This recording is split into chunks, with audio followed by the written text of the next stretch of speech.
यहाँ पे हम बात कर रहे हैं राष्ट्रीय बाघ संरक्षण प्राधिकरण के बारे में, यानी कि नेशनल टाइगर कंजर्वेशन अथॉरिटी के बारे में।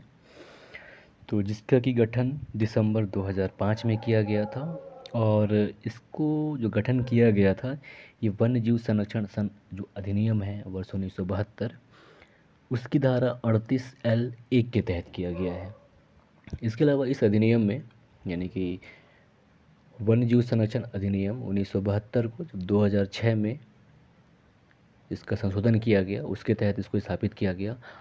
और ये जो वन्य जीव संरक्षण अधिनियम है 1972, जिसकी धारा 38L की उपधारा 1 के तहत राष्ट्रीय बाघ संरक्षण प्राधिकरण का स्थापना किया गया है।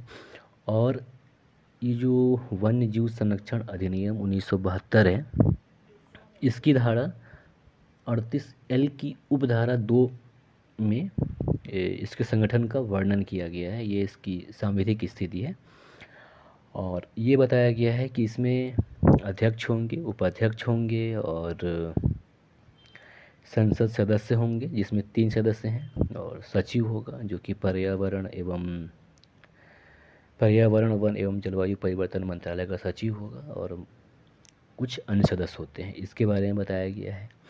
और ये जो प्राधिकरण है, यानी कि राष्ट्रीय बाघ संरक्षण प्राधिकरण, यह वन्य जीव संरक्षण अधिनियम 1972 की धारा 38O(1) के तहत अपनी शक्ति को ग्रहण करता है और अध्यक्ष, उपाध्यक्ष और जो सदस्य हैं उनके मार्गदर्शन में ये कार्य करता है।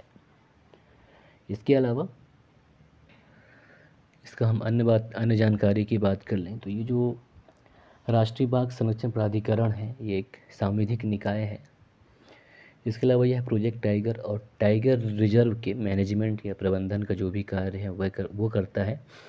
और ये जो प्राधिकरण है, इसमें कुल 8 विशेषज्ञ या पेशेवर सदस्य होते हैं, जिनके पास वन्यजीव संरक्षण और आदिवासियों सहित अन्य लोगों के कल्याण का अनुभव होता है।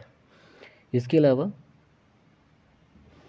तो ये जो NTCA यानी कि राष्ट्रीय बाघ संरक्षण प्राधिकरण होते हैं, तो जो इसके अध्यक्ष होते हैं वो पर्यावरण, वन एवं जलवायु परिवर्तन मंत्री होते हैं।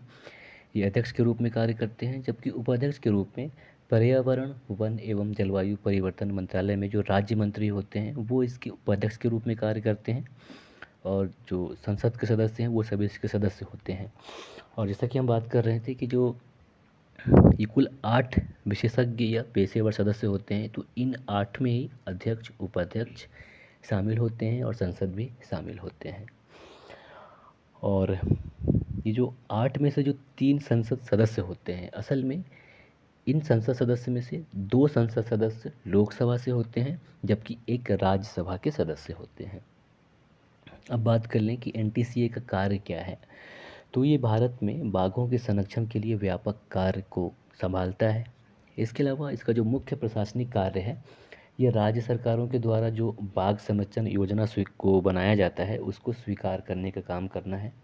इसके अलावा ये टिकाऊ पारिस्थितिकी के बहुत सारे पहलुओं को मूल्यांकन करता है।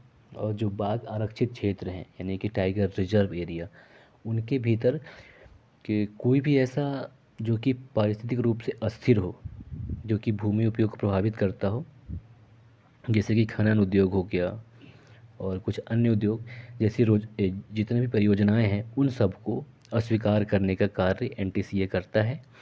और टाइगर रिजर्व के आसपास के क्षेत्र में जो स्थानीय लोग हैं, तो उनके आजीविका हितों को प्रभावित होने से रोकना इसका एक अन्य प्रमुख कार्य है। तो ये था NTCA के बारे में एक संक्षिप्त जानकारी।